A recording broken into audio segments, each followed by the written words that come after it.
Amigos que gostam de conversar em tempos interessantes, incertos, implacáveis.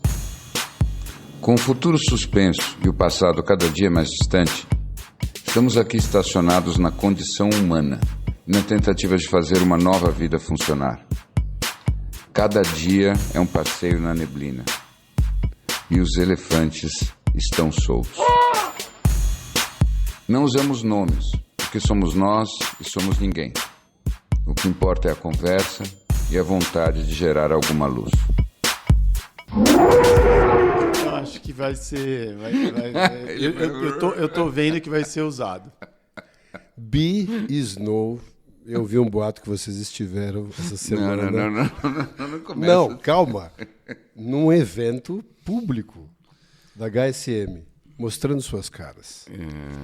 O que vocês tiraram dali de mais? O que foi mais legal? Achei interessante o seu começo já. E se excluindo do evento. Se excluindo. São tantas dimensões nesse começo que eu não sei nem qual fio pegar. Nós mostramos parte significativa da nossa cara e ele não, né? Ele não. É verdade. É verdade. Eu acho que não tem essa versão. Eu não consigo encontrar em mim essa versão parcial. Você ou é all in ou é all out. Na verdade, eu sempre sou all-in, só que em camadas diferentes. Mas eu achei que a gente teve a chance de começar o dia assistindo Harari, mas o que eu queria falar não é nem só do Harari, mas a gente assistiu mais uma palestra, ou mais uma conversa, que tem uma vertente subliminar apocalíptica. Fato. Isso é incontestável. E é claro que ele fundamenta super bem, ele fala de um jeito... nem chega a ser fofo, mas ele fala de uma maneira onde ele consegue trazer componentes que dá a impressão de se atenuar um pouco o caminho. Mas o que eu falei até aquele dia ali, eu não acho que ninguém sai hoje de uma conversa dessa menos ansioso do que entrou ou mais esperançoso, né? E tem um tema ali que ele puxou, que esse aí eu acho que vale a pena a gente desenvolver um pouquinho aqui, que ele falou muito ali da necessidade da construção dos seus templos, né? Bunker, até ele falou. Ele falou do seu bunker. Como é que é o seu bunker, né? Porque se tudo isso que a gente está fazendo, no final das contas, é para ficar embaixo da terra escondido, não tem muito fundamento. Mas eu fiquei com essas duas coisas na cabeça, o bunker e o templo. Na verdade, eu não sei se eu entendi que os dois eram a mesma coisa ou se ele falou coisas diferentes. Ou se ele não falou templo e eu só entendi isso. Eu acho que você entendeu, acho que ele só falou em bunker. Mas o que eu não sei, eu tenho impressão. E aí eu estava lembrando de uma coisa que eu li há um tempo atrás, um livro que eu li, acho que comentei dele aqui já, que é o livro do Adyashanti, A Coisa Mais Importante. Porque no meio dessa neblina toda aí, acho que, e você falou de propósito amplamente outro dia, a gente conversou aqui, será que a grande história é você desenhar agora o que é a coisa mais importante para você? Porque se todo o resto não for um desdobramento disso, é como se você tivesse hiperfragmentado o tempo todo. Vai, Bi, fala. Não, porque, cara, que incrível. Você trouxe aquilo que estava na minha cabeça hoje de manhã. Como se a única resposta possível... A gente tem falado tanto da situação do mundo e tudo mais, como ela está, e o que eu estava pensando muito é que essa dor que todo mundo está vivendo é porque o mundo tem exigido de nós uma não integração. Uma fragmentação, uma divisão, uma ruptura que chega a um extremo do tipo sim, você no mundo funciona de um jeito, mas quando você chega em casa com as suas filhas, você é de outro jeito. Então é assim, os caras que estão lá investindo total nessas coisas que a gente está falando, do AI, blá, blá, blá, blá, blá, blá, blá, eles investem e garantem, é inexorável, o mundo vai nessa direção, vamos todos nessa. E, ao mesmo tempo, eles pegam os filhos e botam na escola Waldorf. E não deixam os filhos mexerem nas telas, não deixam... Então, essa divisão, que eu não estou querendo demonizar ninguém, tá? Porque eu não acho que eles são realmente os protagonistas dessa história. Talvez esse seja um processo coletivo que eles são os protagonistas indiretos, porque eles são, na verdade, os mais infectados pelo problema. E quando você chega e fala disso, para mim a palavra-chave é integrar. E você só pode integrar se você aceita que você tem alguma coisa de maior valor, um valor maior que gera essa integração. Eu acho que vocês acompanharam um pouquinho da minha semana passada. Eu acho que eu estava pensando hoje de manhã que talvez eu tenha criado um termo novo, que é o capotando na reta indoor. É quando tudo acontece dentro da sua cabeça. Muito bom. E, felizmente, de um lado não tem os efeitos colaterais da capotagem habitual, que envolve outras pessoas, você tem que lidar com as sequelas das besteiras que você faz e fala. Mas tem uma outra que realmente se dá conta da... Eu realmente acessei uma fossa séptica dentro da minha cabeça na semana passada, que eu não tinha noção da quantidade de porcaria que existia, né?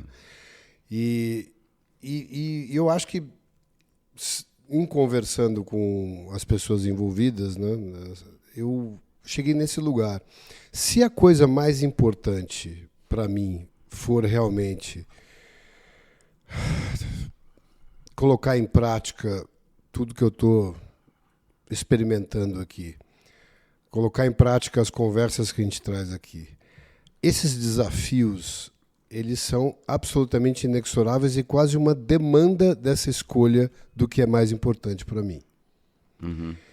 Pode parecer até meio clichê falar, não, eu pedi isso para minha evolução e tal, mas no fim se você realmente mandou uma mensagem para algum lugar de que a coisa mais importante para você é lidar com esses desafios e enxergá-los de uma maneira diferente, que não seja... E eu tentei muito afastar a dor na semana passada. Uhum. Ou seja, você sabe que eu estou no meio da formação lá do HeartMath, e o HeartMath realmente é uma técnica legal para isso, porque você sai do teu sistema simpático e vai para o parasimpático, e eu devo ter feito isso umas 40 vezes durante o dia, mas eu percebia que existia tanta coisa que foi eu só pude acessar a partir desse desafio. Então, eu queria expandir isso até para todo o resto, né? Porque se a coisa mais importante para você for isso interfere no tipo de relação que você quer ter, onde você quer trabalhar, como você quer interagir com os outros. A lente e a ótica passa a ser primordialmente só essa. Né? E todo o trabalho gira em torno disso. E se for outra coisa, e for claro para você que nesse momento a coisa mais importante para você é um ganho material, ou é educar o filho de uma maneira diferente, ou alguma coisa que não seja tão, talvez, tão ligada ao aspecto espiritual, ao caminho de desenvolvimento, evolução, ou desconstrução de todas as autoimagens que te sequestram e tudo mais, está tudo bem, mas... Estando consciente disso, eu acho que fica uma coisa um pouco mais linear. Né? Não sei. Sim. O que você acha? Eu não sei se... Estou divagando muito? Não, eu não acho que... Só não acho que é porque fica uma coisa mais linear. Eu acho que isso talvez seja o processo interno de busca de saúde. O Jung falava muito disso. Aliás, lembrando assim, essa versão mais... contemporânea do que seria o Jung, que é o Jordan Peterson, está me vindo na cabeça. Ele tecnicamente, por mais que ele tenha milhões de problemas, assim, ele diz uma coisa na última obra dele, que é bem isso, que tecnicamente para ele, do ponto de vista psicológico, Deus é o maior valor que você puder imaginar. Então, o que isso se aproxima da teoria junguiana. A teoria junguiana fala do self. E o self é essa experiência de centramento, que é o que você precisa ter quando tudo está fragmentado demais. Então, por exemplo, quando você acha que você vai enlouquecer ou quando você está completamente perdido, o Jung falava desse negócio de você desenhar mandalas. E ele explicava que as mandalas eram coisas que os psicóticos, por exemplo, faziam porque davam esse exercício de integração, criavam um centro. E que, no fundo, esse centro é uma hierarquia a partir do valor. Então, se você coloca um valor central para você, então o que eu acho é que é mais do que linear, é uma coisa radial. É como se você virasse uma coisa mais esférica, ou mais circular, e você tivesse uma unidade que tivesse uma harmonia, entendeu? A gente ouviu o Harari falar, só contextualizando, ele falou muito dessa história que os bilionários das empresas tech estão construindo bunkers na Nova Zelândia e tudo mais, e que eles esquecem que eles precisam chegar no bunker, que eles vão ter que ter seguranças e tudo mais, e que o verdadeiro cofre que você pode ter para se proteger é dentro de você, né? Até porque ele disse que, não com essas palavras, mas que o céu e o inferno são portáteis e vão com você onde você estiver. Exato. Ele falou muito disso. E eu fiquei pensando muito nessa ideia do bunker, e daí você trouxe a ideia da fossa séptica dentro de você também. E eu fiquei pensando nessa dicotomia interna desses dois lugares que a gente tem, que é o bunker para se proteger e a fossa séptica. E eu estava um pouco nessa ideia de como a gente pode, né, o inferno e o céu são portáteis, como você falou, e como a gente pode ter essas duas instâncias dentro da gente, e que, de fato, o nosso bunker talvez não nos proteja de vez em quando de produzir porcarias também dentro da gente. E eu fiquei pensando muito nessa lógica do quanto, no fim, tem uma dificuldade extra de a gente achar que a gente vai se proteger, que a gente vai conseguir ter bons pensamentos, que a gente vai meditar, que a gente vai fazer vipassana durante 2 meses. E a gente está produzindo uma imensidão de coisas tóxicas dentro de nós, né? Uhum. E qual que é o caminho para a gente, de alguma forma, de fato, se livrar de 5% disso, de 10% disso? Você não acha que talvez o máximo da polaridade que a gente está vivendo hoje, e aí eu quero até usar o Jordan Peterson como exemplo, eu acho que o máximo da polaridade hoje não é entre esquerda e direita, não é entre, enfim, as coisas mais óbvias, é a polaridade entre estar no sistema límbico, estar no sistema simpático ou no parasimpático. E eu vejo mesmo um cara inteligente como o Jordan Peterson, como ele foi afetado por estar tanto tempo no sistema límbico. É como se ele realmente tivesse parado de acessar, e não estou fazendo uma crítica direta a ele, mas assim, ao estado que ele está hoje, talvez, não sei, mas pelo que eu ouço ele falando. E não só ele, mas toda essa história é quanto tempo eu fico na reação e quanto tempo eu realmente paro para pensar e ouvir e escutar. E isso eu vi na semana passada, na minha fossa séptica, como é mais fácil quando você está nesse lugar de reação e preso nos seus próprios pensamentos e nesse... como é fácil, como é quase que necessário você acessar alguma coisa que seja aquele fruto mais baixo da árvore, que é a dopamina, né? O que você tem?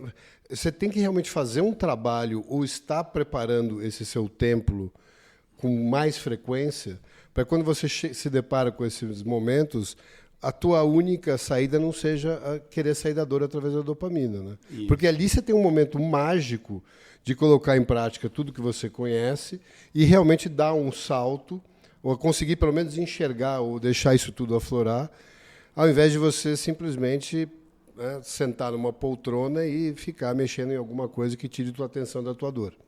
E é interessante, né, que no fim, como a raiva conecta com a raiva, né? Não, a raiva tem muita dopamina. Tem muita dopamina. Muita.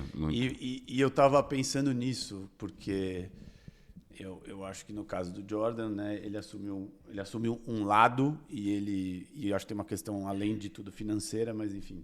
Mas existe uma tensão, uma raiva, um caminho dopamínico aí que ele trilhou, enfim, e que eu acho que vai muito disso que o próprio Harari falou também, né, que ele teve um momento da palestra dele que a gente falou pouco, inclusive, que a gente esqueceu, que ele fala que as profissões mais importantes do mundo já foram dadas para a tecnologia.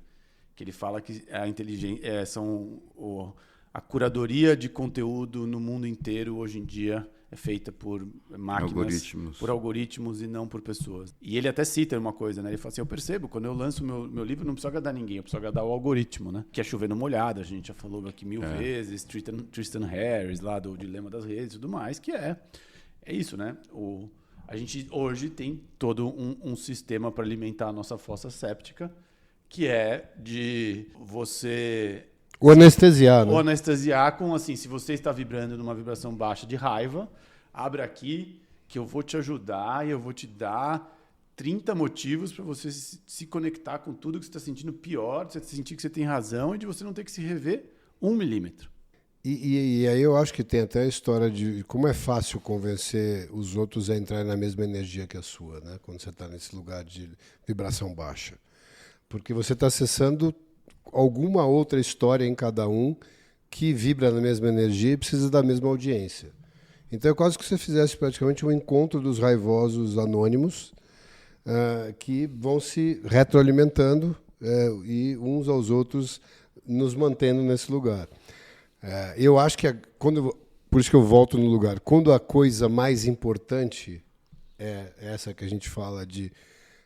Eu não sei nem mais o nome disso, mas vamos dar um nome de caminho espiritual. Seja o que for.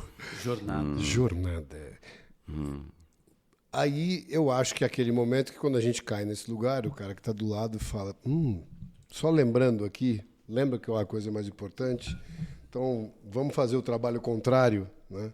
Vamos usar esse exemplo, esse tema, para conhecer mais dessa sombra e, enfim, desdobrar todos os aspectos, seja espiritual, psicológico, tudo que está escondido aqui, que este evento em si deu a oportunidade de aflorar. Eu acho que eu tenho uma sugestão de uma linguagem simbólica para descrever o que você está falando com toda a propriedade, eu acho. É uma coisa bem junguiana, mas eu acho que vocês vão gostar. Imaginar que talvez a polaridade que nós estamos vivendo seja entre o centro e a periferia.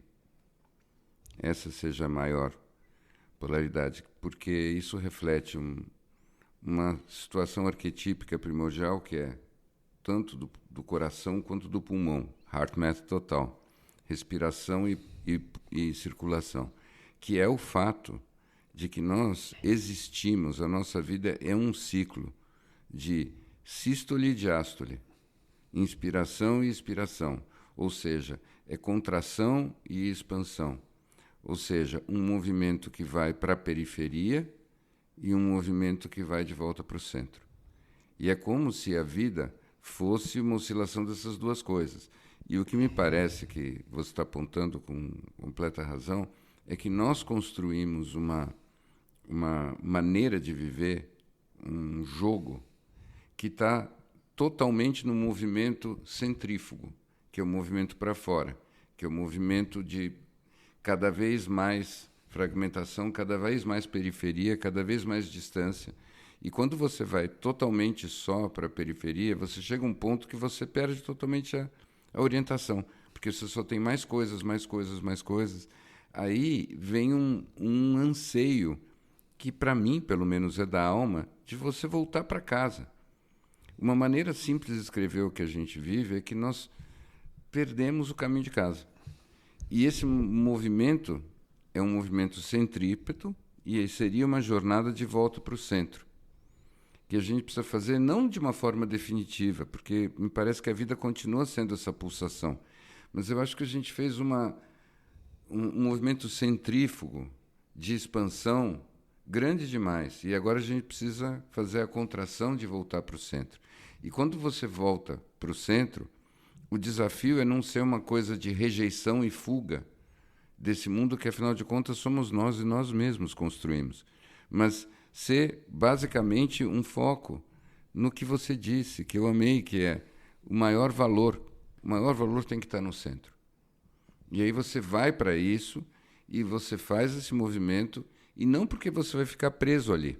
Porque se você ficar preso ali, você cai no oposto, você cai numa teocracia, num esquema que você vira um sacerdote de você mesmo e também você não consegue viver. Mas que a gente está precisando fazer mais esse movimento de volta para o centro, eu tenho pouca dúvida. Então, para mim, essa é a polarização. O que vocês acham dessa maneira de colocar?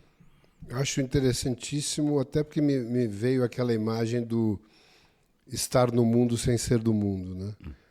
Quando você faz essa volta para o centro que você falou, sem ser uma fuga, o que eu estou dizendo é o seguinte: eu posso transitar nisso tudo, porque eu sou parte disso tudo, mas sem me contaminar com a minha interpretação do que é isso tudo.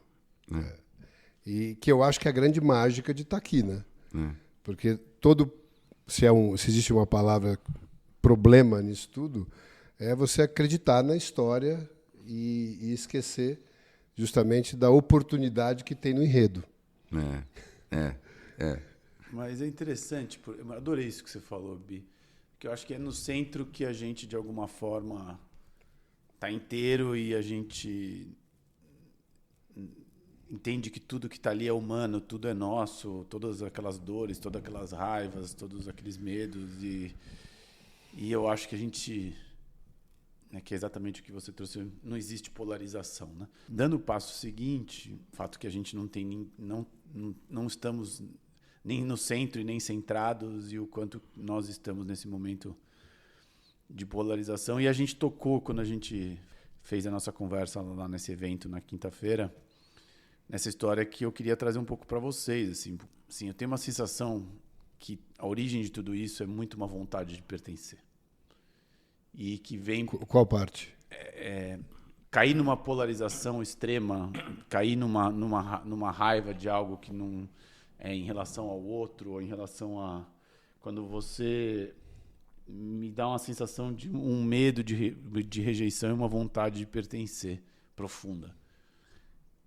O que está quebrado na gente desde tão cedo? O que quebrou na gente tão forte, em termos tão tectônicos e estatísticos, que a gente tem essa necessidade de se apegar a... Eu digo estatísticos porque todo mundo tem, né? Não é uma coisa pessoal. Por que a gente tem essa necessidade de pertencer? O que se perdeu nesse meio do caminho? Não, mas sabe isso, eu não sei se eu vou na direção que você estava pensando, mas para mim é assim: a gente começa o jogo com essa necessidade de pertencer. É exatamente o que eu ia dizer. O que aconteceu que a gente não conseguiu suprir? O que acontece é que nós criamos uma vida para nós onde existe uma, digamos, inteligência autônoma que não é necessariamente a nossa e a qual a gente tem que se submeter. Tem um cara que eu descobri recentemente, ele chama Paul Kingsnorth, eu acho, se não me engano. E ele escreveu um livro chamado Against the Machine, Contra a Máquina. E o que ele basicamente diz é o seguinte, que nós criamos, nos últimos séculos, um mundo que segue uma regra completamente abstrata, racional, numérica, depois digital e tudo mais, e que dentro dessa lógica, todo mundo, todo o espaço da existência humana tem que virar esse mapa, tem que virar esse diagrama, e que, na verdade, o natural para nós é ter lugares não mapeados, ter pequenos labirintos que não têm saída, ter cantinhos, ter aquilo que ele chama de bolhas de cultura também. Então, o que acontece? Quando você tem que falar de cultura, ele diz, você já está com um problema, porque cultura é para ser tão invisível para você quanto a água é para o peixe. Uhum. Tá? Então, o que ele chama de a máquina é alguma coisa que está engolindo todo o mundo e que a gente tem que se adaptar a essa máquina sem necessariamente ter um lugar e sem poder sentir o pertencimento. Porque, na verdade, você vira só uma coordenada de GPS. Isso não é mais um lugar. Lugar, para nós, é outra coisa, porque vem de uma base mais instintiva, mais límbica, talvez. Então, como é que começou o problema, você perguntou. Para mim, começa o problema quando você nasce numa família e você já tem um pai, uma mãe, que tem que ser de um jeito no mundo lá fora e de outro jeito completamente diferente quando estão em casa. E quando você cresce e vai para a escola, você tem que fazer a mesma coisa. Depois você vira um adolescente que tem uma personalidade no mundo e outra personalidade em casa.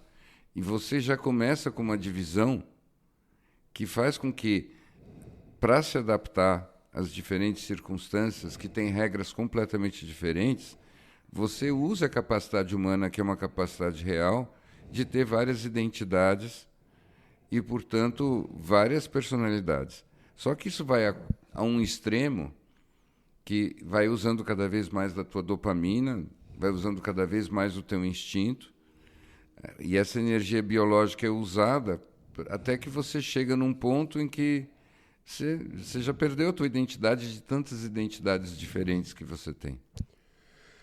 Eu acho que tudo começa de uma condição biológica que sofre uma distorção no tempo.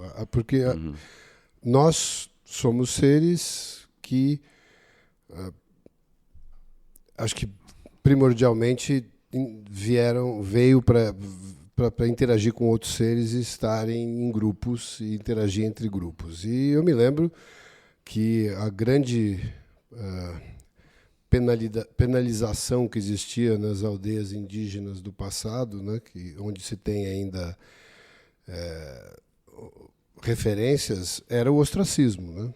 Você tirar alguém dali era quase uma condenação à morte. Né? Então, nós temos isso endemicamente em nós todos de querer pertencer, fazer parte de um grupo.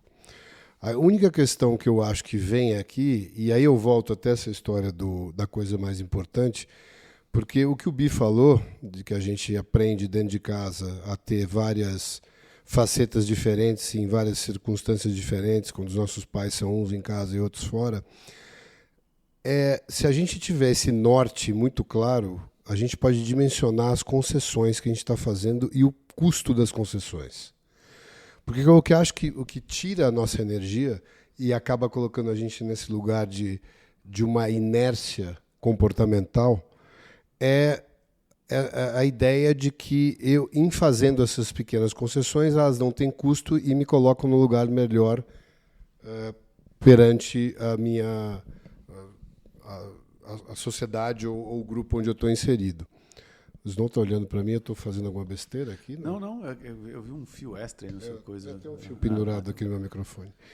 Eu estou te falando isso porque eu acho que se a gente tiver esse norte, e para a gente estar mais inteiro, mesmo nesse processo de estar inserido num contexto de sociedade, porque você não vai ser um outcast, não vai ficar na montanha, porque a ideia inicial é realmente você crescer a partir dos encontros, né?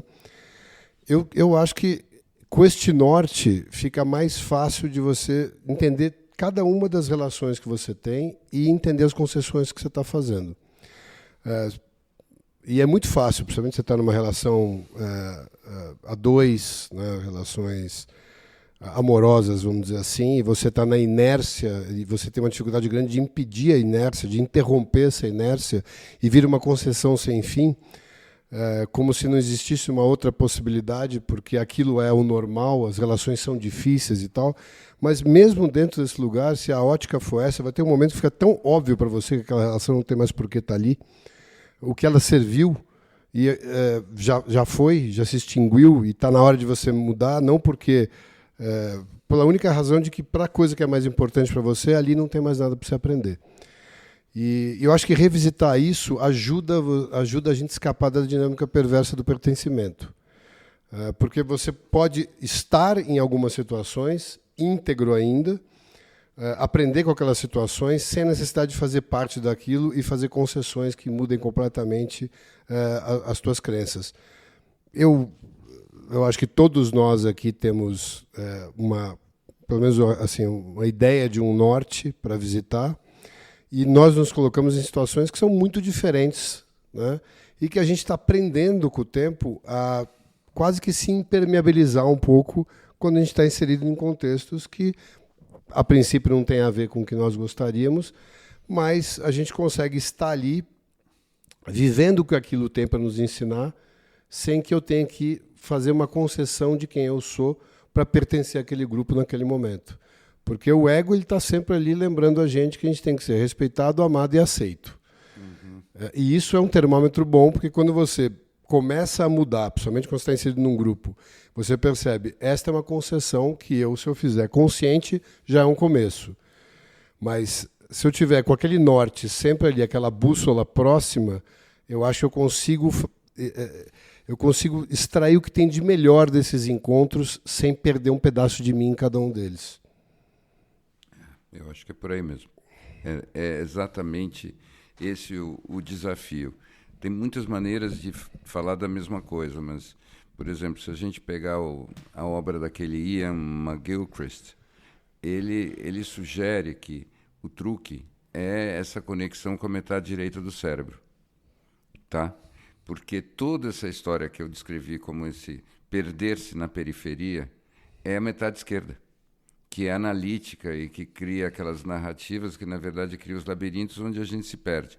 E talvez uma maneira de descrever até aquela máquina que o Kingsnorth tá chamando de máquina, seja isso. É um mundo totalmente construído pela metade esquerda do cérebro, sem metade direita. E a gente precisa da direita. Então, é como se nós precisássemos dessa capacidade de criar uma gestalt, um centro, momento a momento. Então, sabe aquilo que em inglês se diz o read the room? Então, eu acho que a gente parou de read the room.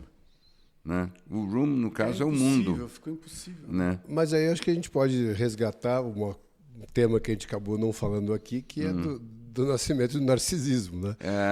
Porque se você é o seu projeto e você é a única coisa que importa, o reader room passa a ser secundário, né? É verdade. A menos que o reader room seja uma condição necessária para que você se beneficie mais do outro. Ou todo mundo no room não está olhando só para si próprio, no seu bunker e na sua fossa interna, que o room pouco importa.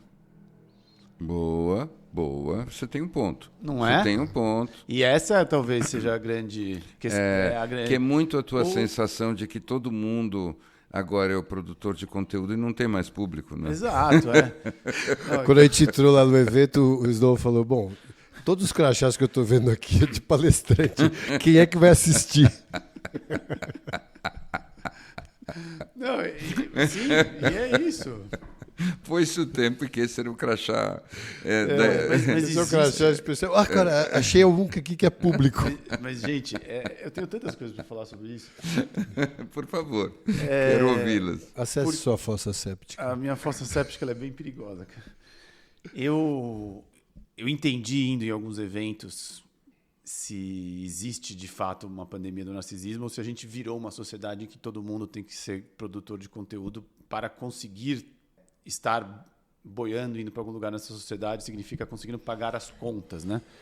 Eu acho que a gente está criando um caminho em que a gente obriga as pessoas a estarem autocentradas e egoístas. E eu acho que muito dos eventos que acontecem hoje em dia, estou falando aí eventos, palestras e tudo mais, são feitos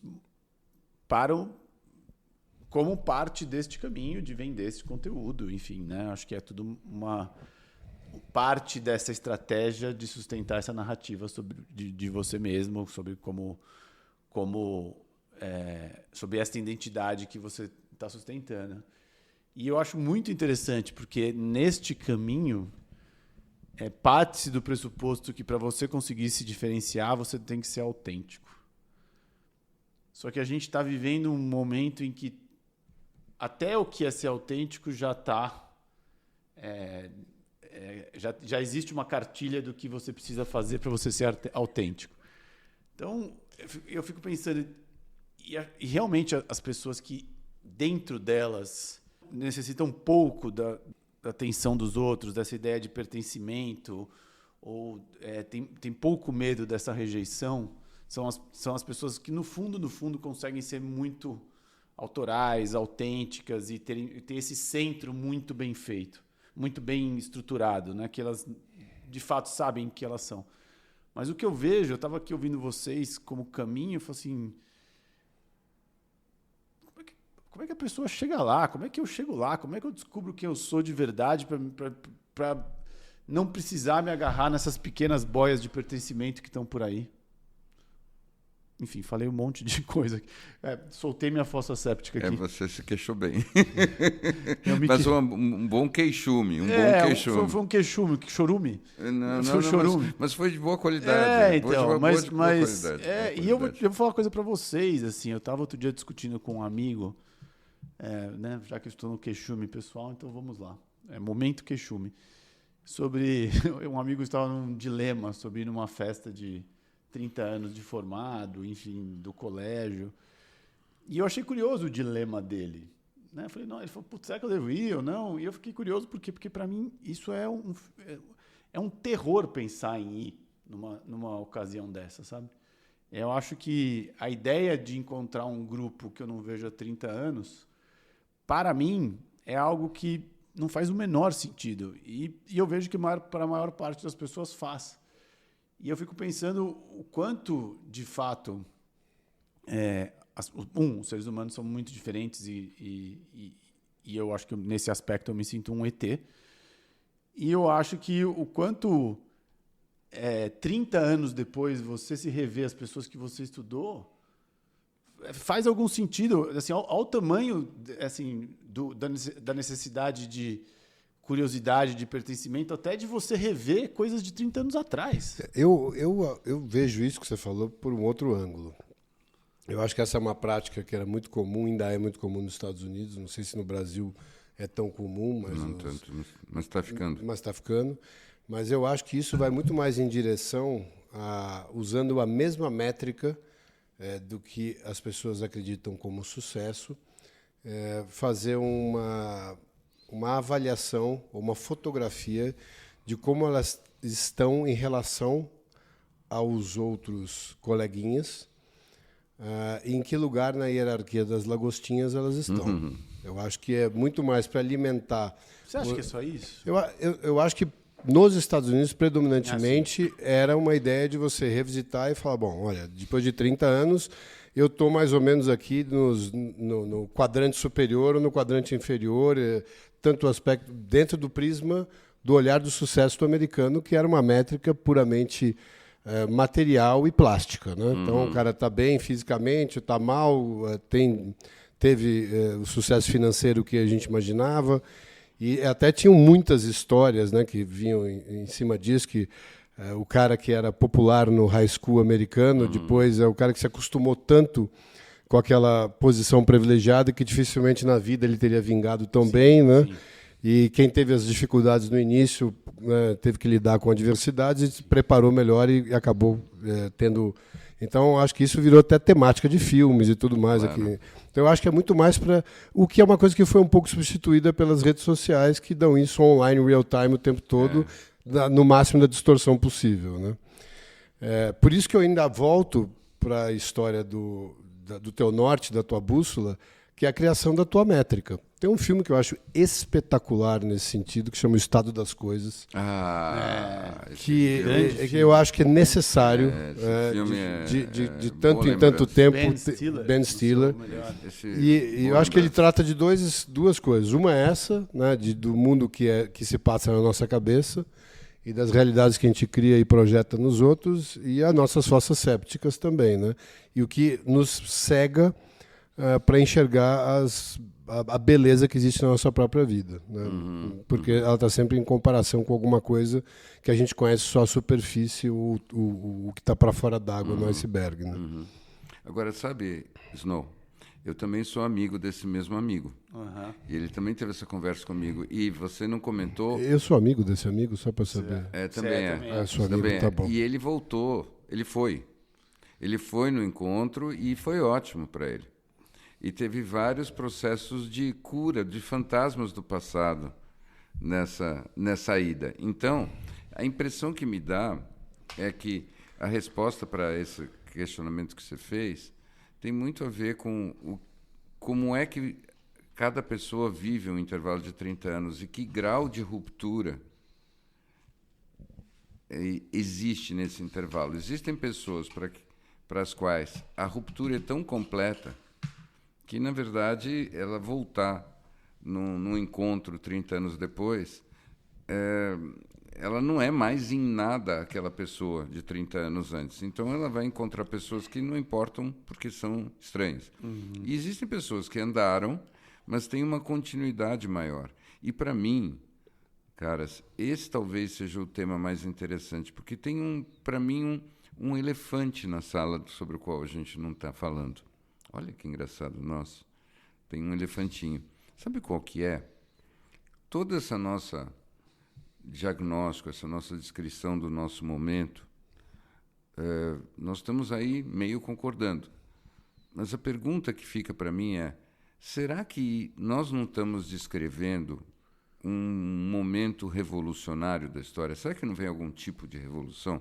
Ou seja, na medida em que as coisas estão tão polarizadas assim e tem um mal-estar dos criadores do mundo com o próprio mundo que eles criaram, só voltando um segundo para o AI, as pessoas que têm mais medo da inteligência artificial são as que estão fazendo a inteligência artificial.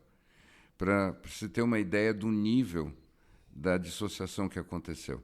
São os caras que criam mais cenário de apocalipse, são justamente aqueles que estão trabalhando nisso. É como se eles dissessem, de um lado, uma personalidade deles diz assim, é inevitável, inexorável, temos que fazer.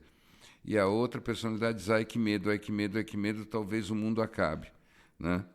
Então, essa dissociação ali, para mim, me parece o material perfeito. Talvez, a gente não pode esquecer que a fossa séptica também é o lugar mais fecundo que tem, né? Tem muito nutriente ali, né? Nós estamos falando do melhor adubo do mundo. Exato. Então, será que nós não estamos aqui falando de um processo revolucionário que vai acontecer? Eu não consigo imaginar, tudo isso para dizer, eu não consigo imaginar que daqui a 30 anos o mundo pareça com esse mundo, só que 30 anos depois. Não tem nenhuma possibilidade. Não tem nenhuma possibilidade. Então, nós estamos descrevendo alguma coisa que está prestes a virar uma outra coisa completamente diferente. E eu acho que talvez essa seja a pressão. A pressão é que a gente vai passar por uma espécie de funil e virar outra coisa. Né? A questão toda é que talvez isso sejam os últimos dias de lagarta, antes de entrar mesmo na crisálida, e aí fica aquela angústia, o que vai acontecer comigo? O que vai acontecer comigo? O que vai acontecer comigo? E vai acontecer alguma coisa, né? Eu estava lendo um comentário na Savana, acho que hoje ou ontem, que eu achei bem pertinente, interessante, que a pessoa que escreveu falava que nós somos uns privilegiados, de certa forma, de termos o tempo para ter esse tipo de reflexão quando você tem um grupo tão grande de pessoas que estão talvez na faixa mais básica da pirâmide de Maslow, lutando segundo a segundo para poder sobreviver e estar com a cabeça fora d'água. Isso ficou um pouco na minha cabeça porque, de certa forma, o mundo ele está indo em direção a um número cada vez maior de pessoas neste lugar, né? O que faz com que tenha menos espaço para reflexão.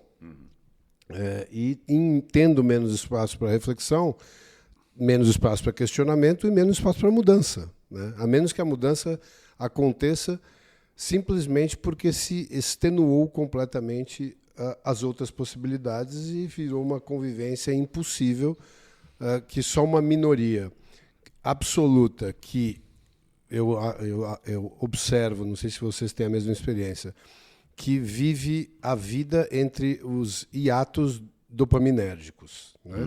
Então a vida é um espaço entre experiências. Eu tenho que ter uma experiência com com muito abastecido de matéria, né? E quando aquilo acaba, os meus receptores de dopamina estão inundadíssimos, e aí eu tenho que criar logo dali para frente, 2 semanas ou 1 semana, um outro evento desse, e tenho que navegar esta vida seca até chegar ao próximo evento.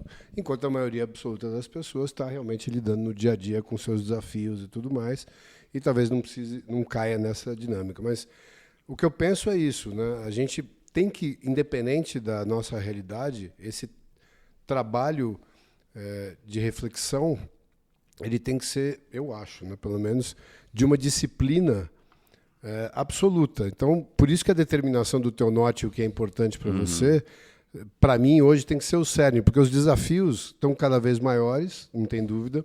A quantidade de variáveis que a gente tem hoje, pelo menos para mim, eu que tenho filhos e tenho que muitas vezes discutir com eles futuro, né? Futuro que eu digo não é 5 anos, é 3 meses.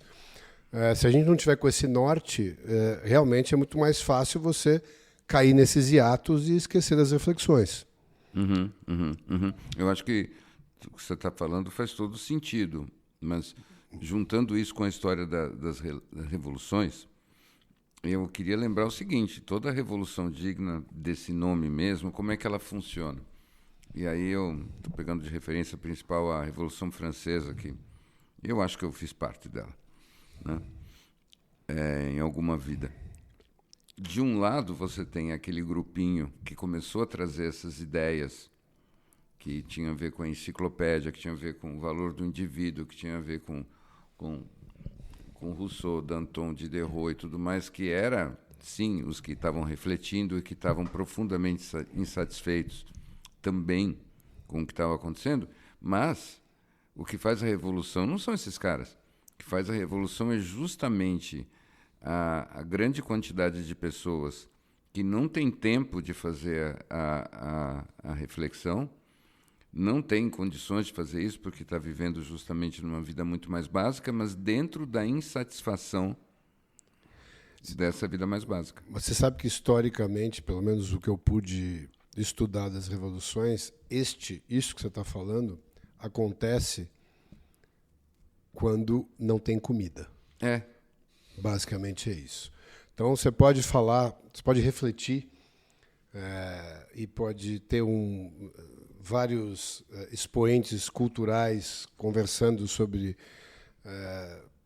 as dificuldades e sobre a necessidade das coisas serem diferentes e tal, mas quando realmente falta comida, e se você for olhar todas essas guerras recentes e todos os movimentos que estão acontecendo geopolíticos das grandes potências de garantir o fornecimento de comida, água, esse tipo de coisa, todos esses movimentos que acontecem hoje são justamente, e acho que o Harari falou disso, inclusive, que um dos grandes movimentos são os países tentando endereçar os seus, né, seu grupo, através da conquista de outros espaços que garantam o fornecimento de alimentos, de água e de todas as outras necessidades básicas, justamente para impedir que aconteça uma revolução interna dentro dos países. Tem que ter energia e alimento.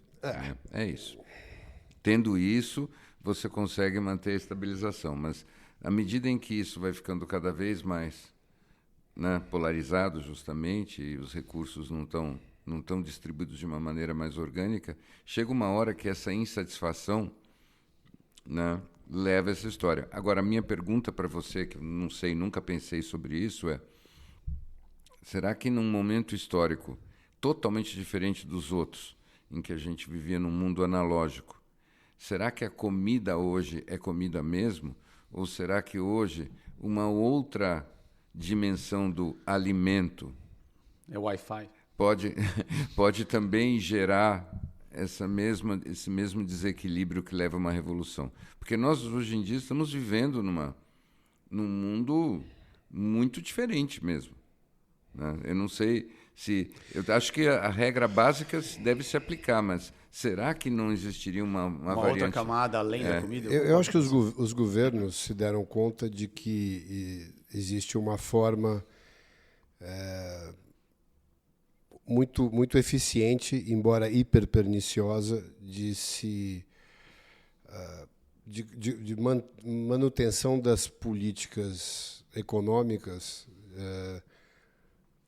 sem nenhuma medida de austeridade ou de correção de gastos, etc., permitindo que a inflação lenta fosse corroendo o poder de compra de uma maneira tal que não existe um choque forte o suficiente para a pessoa se rebelar contra aquilo, como a gente teve aqui na época do Plano Collor e tudo mais. Então, hoje, percebeu-se que existe isso, então é aquela história da rã está sendo cozida lentamente, e é muito difícil você ter um evento específico, a menos que você tenha uma questão climática muito grande, como aconteceu na Síria, que promova grandes migrações e desestabilize geopoliticamente as regiões. Então, esse sistema é um sistema lento, que as pessoas vão devagar perdendo o poder de compra, mas em algum momento eu acho que isso vai em direção ao que você está dizendo.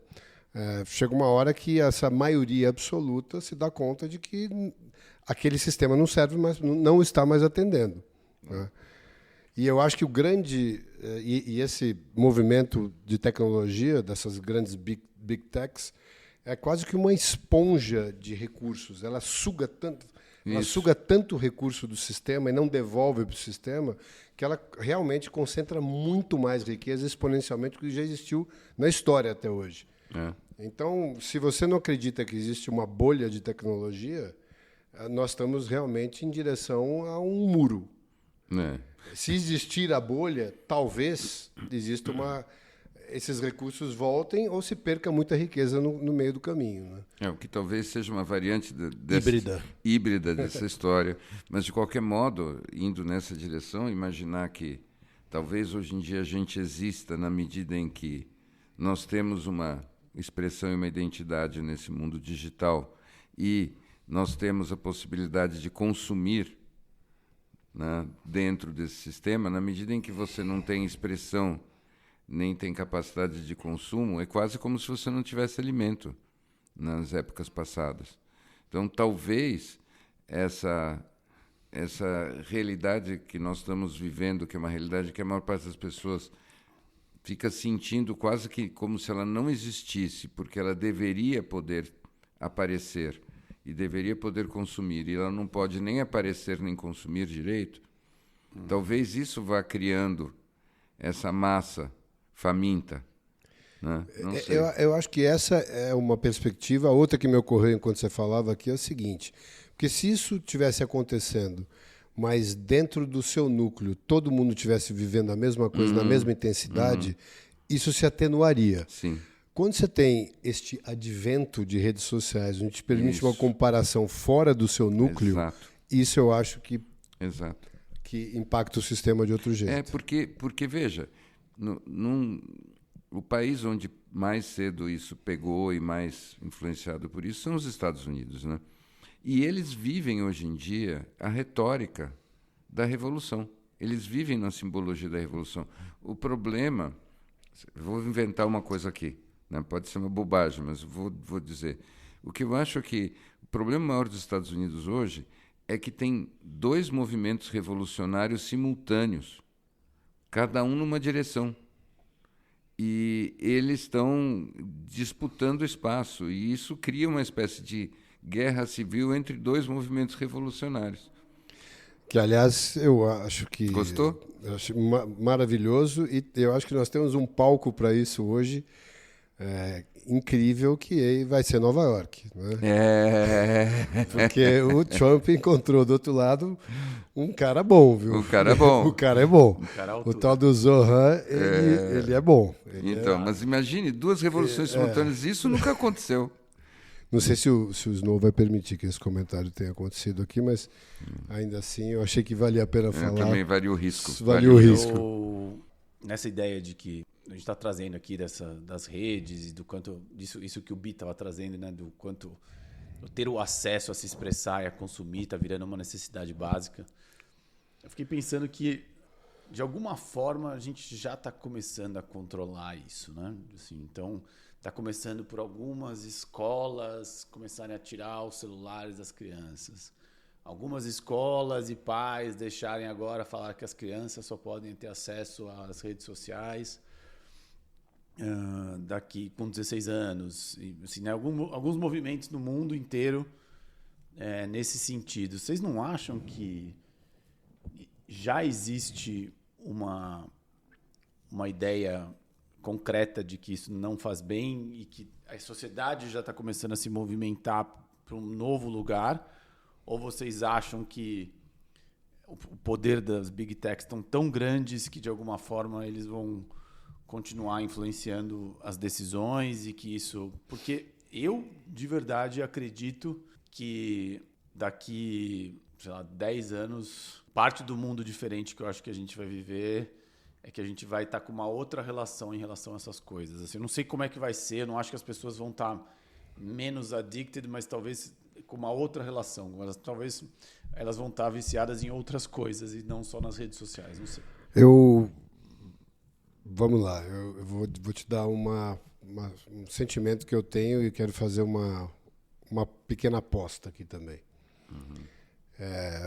Primeiro, a gente falou, e no evento que a gente foi, era um evento predominantemente corporativo e falava-se muito das capacitações, né, que a sociedade da performance pede. Então, durante anos e anos, a ideia é sempre você se capacitar cada vez mais e investir na sua mente analítica, né? E agora a gente está diante desse quadro onde existe esta máquina que sempre vai processar melhor e mais rápido e vai estar mais capacitada. Então, eu acho que é inquestionável que a gente vai ter que começar a se capacitar por outro lugar, que é aquilo que a gente falou lá durante o evento, que é a parte que o Harari não fala, né? Que ele faz 2 horas de meditação diária, mais 2 meses de Vipassana por ano, e talvez esse seja o investimento no seu tempo e na sua capacitação. E dentro disso, acho que toda a revolução de educação vai acontecer em cima dessa mudança da ótica de capacitação para você poder realmente coexistir com esses desafios todos que vão vir pela frente. Eu aposto aqui que, num prazo de 3 anos, metade das universidades americanas vão fechar. E eu acho que a forma como se ensina, isso para não entrar nas escolas, porque eu não estou a fim de comprar esta briga. Então eu vou pegar um adversário que está longe, que está lá fora, e eu posso mexer com ele à distância. Eu acho que este caminho dessa conversa que a gente está tendo aqui e de outros bunkers e outros templos e outras capacitações vai ser, sem dúvida, o caminho mais útil e mais necessário. O Harari fala isso, né? Ele falou que a gente vai ter que cuidar não só da mente, mas ele trouxe isso de um jeito muito estruturado, né? Cuidar do coração e do corpo, né? Não, ele estava muito inspirado. E ele falou da capoeira. Ele falou, se vocês brasileiros aqui deviam... Eu não sei se ele falou capoeira e samba. Capoeira e futebol. Capoeira e futebol. Não, e eu disse para vocês até que, acho que eu falei lá, a gente teve aqui nesse encontro com o Jeff Busgang, né, que é o autor, professor de Harvard de inteligência artificial, que numa reunião onde ele mostra basicamente todas as profissões que se extinguiriam e como as pessoas seriam disruptadas e tal, e em determinado momento, no final da apresentação, alguém pergunta, escuta, mas o que eu falo para o meu filho, né? O que meu filho deveria aprender dentro desse quadro novo? E ele fala arte e filosofia. Então eu acho que a ideia anterior dessa necessidade de capacitação para dar mais combustível para a mente analítica, que é aquilo que a gente falava, né? Usando a ansiedade como combustível, vai encontrar um muro pela frente e a gente vai migrar paulatinamente para o outro lado. Eu só acrescentaria a arte e a filosofia, daquilo que o Busgang falou, uma coisa, porque tem pessoas que têm mais sensibilidade, pessoas que têm mais vocação para reflexão, mas tem pessoas muito do fazer. Eu acrescentaria a marcenaria.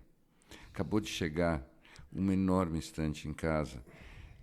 O prazer daquele trabalho com madeira bem feito, com aquele cheiro de madeira recém-feito, isso daí alimenta a alma. Não precisa nem ir tão longe. Hoje, se eu tivesse que montar um berço desses que vem semi-pronto, eu demoraria acho que 1 mês. É verdade. É verdade. Agora, você sabe, dentro... Que é uma história que o Mogadá fala, né? Das profissões que... mas assim... Mas sob outro prisma, né? Pois é. Ao mesmo tempo, indo para além desse aspecto, eu converso com muita gente diferente a respeito das modalidades de como viver. Tem uma coisa que me chama a atenção. Sabe qual é a única imagem a respeito de um futuro mesmo, que brilha, faz os olhos brilharem de praticamente todos os interlocutores? É a imagem do povoado. É como se todo mundo dissesse: yes, a gente precisa voltar a morar numa espécie de povoado. Não é mais desse jeito que a gente vive aqui. Precisamos ir para um povoado. Então, eu não sei se daqui a 20, 30, 40, 50 anos, eu tenho a impressão que nós vamos voltar para alguma coisa tipo povoado. Mesmo que seja num lugar como esse aqui, que nós estamos, com milhões de pessoas, é como se você ficasse no seu bairro e do seu bairro você não saísse. Eu não sei se vai ser high-tech ou low-tech, mas me parece que o povoado é para onde a alma humana precisa ir. Talvez nessa necessidade de se contrair outra vez para poder enxergar o centro. Porque o centro só fica visível de novo quando você está numa distância muito menor dele. Então, isso talvez seja a mensagem mais contraintuitiva para a nossa religião dominante hoje em dia. Porque o nosso tempo hoje em dia é sempre sobre crescer. O progresso é expansão, expansão, expansão, expansão. E nós esquecemos que quanto mais a gente se expande, mais difícil, quando não impossível, fica você enxergar de onde você veio, qual é a tua fonte, qual é a tua raiz. Então, talvez o que seja necessário, por bem ou por mal, seja esse movimento de contração. E talvez os grandes líderes do momento, os grandes profetas da nossa época, sejam aqueles que explicam: faça você mesmo um movimento de contração, faça você mesmo, tome a iniciativa do teu movimento centrípeto, volte na direção do centro até você encontrar um tamanho onde você veja de novo quem você é e de onde você veio. Que, na verdade, a gente sabe que não é uma identidade nem étnica, nem gênero, nem nada disso, porque lá no fundo somos todos o mesmo. Mas essa dimensão, que é a dimensão que nos leva justamente para a velocidade de escape, ela só se encontra no interior, ela se encontra dentro. É como se o nosso centro fosse uma espécie de buraco da agulha. E quando você consegue levar a tua consciência e passa por esse buraco de agulha, do outro lado, como vocês sabem, nós todos que somos amantes do interestelar, do outro lado vem o infinito outra vez. Né? Eu senti uma... Eu fiquei na dúvida. Eu tentei. Eu acho que ele tinha potencial de QBM.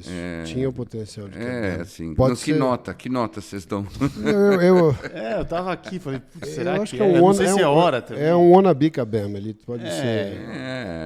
Eu acho que a gente vive as forças centrífugas tão fortes, né? A gente estava falando aqui do tamanho do privilégio que é poder ter tempo e pausa para poder refletir, e boa parte da população não está nesse lugar.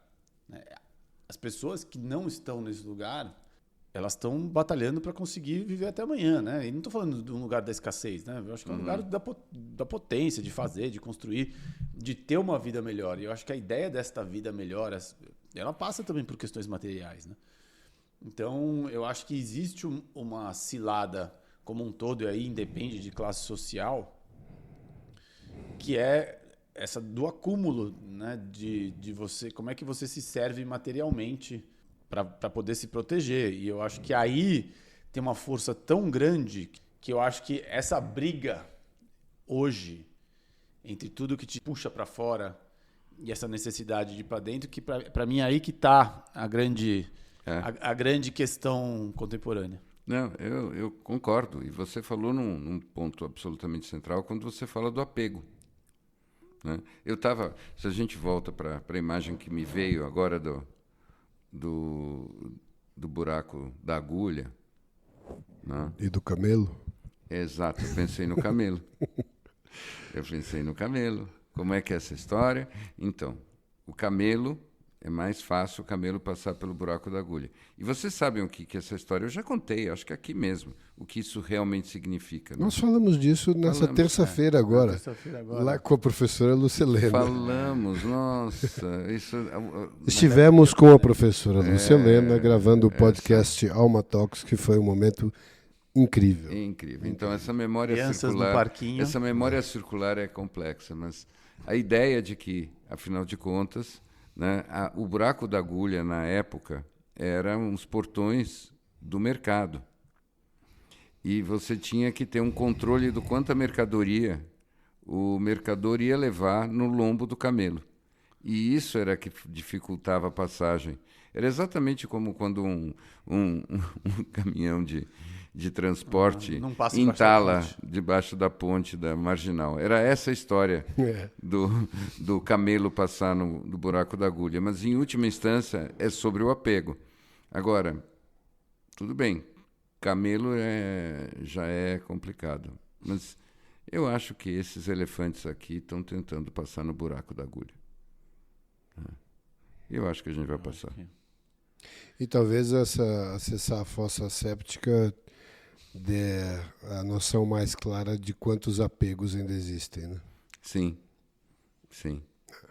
A gente precisa sair do apego. E esse apego é muito no formato de que, assim, é um lugar de muito pouca humildade. Uhum. Porque, no fundo, é eu achar que o meu plano é melhor do que o plano maior, né? E que as coisas deveriam ser do meu jeito e não como elas estão acontecendo. É uma briga só com a realidade, nada além disso. Que basicamente define a condição historicamente, humana, né? Ninguém ganhou essa briga ainda. Mas basicamente define o que nós somos. Né? Mas é interessante você falar isso, porque daí pensando nisso, talvez o apego seja uma condição filosófica mesmo, né? Você vai dar um passo para trás disso que você falou, de que, de fato, não existe nada além e que eu preciso me proteger aqui mesmo em todas as circunstâncias, eu preciso me apegar, porque... Eu tenho a impressão que o apego se manifesta de várias maneiras, tá? Eu acho, por exemplo, que o apego na mente se manifesta como teimosia. O apego no coração é diferente, ele se manifesta como falta de generosidade, né? Como possessividade. E o apego no corpo se manifesta como insegurança. Tá? Mas você não acha, Bi, que, no fundo, tudo isso que a gente está falando são os adereços que cada uma das nossas identidades acha que precisa para se manter viva? Lógico, sim. Sem acréscimo, sim. Eu acho que é isso. E eu acho que talvez você falar do apego sem olhar a identidade primeiro e aonde que ela te sequestra é tentar dar um bypass que te faz voltar para o mesmo lugar. Talvez a gente pudesse até redefinir identidade como uma estratégia inconsciente de apego. A identidade como estratégia inconsciente de apego. Tem várias estratégias possíveis e você acha que você precisa ter esse ou aquele apego através dessa aí, ou aquela estratégia. Né? Então, aí, é assim, isso eu não posso abrir mão, isso eu tenho que ter de qualquer maneira. E o caminho para eu ter isso sempre é se eu for desse jeito. Então, tudo começa com apego primordial, que é o apego ao pertencimento.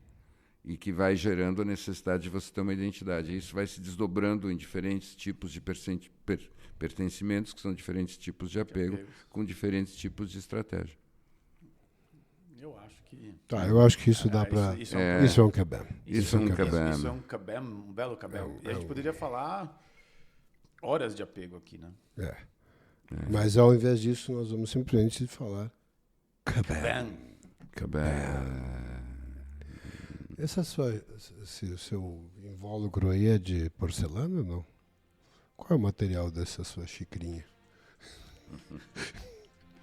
Por que você está me perguntando isso? Preciso dizer.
This is good.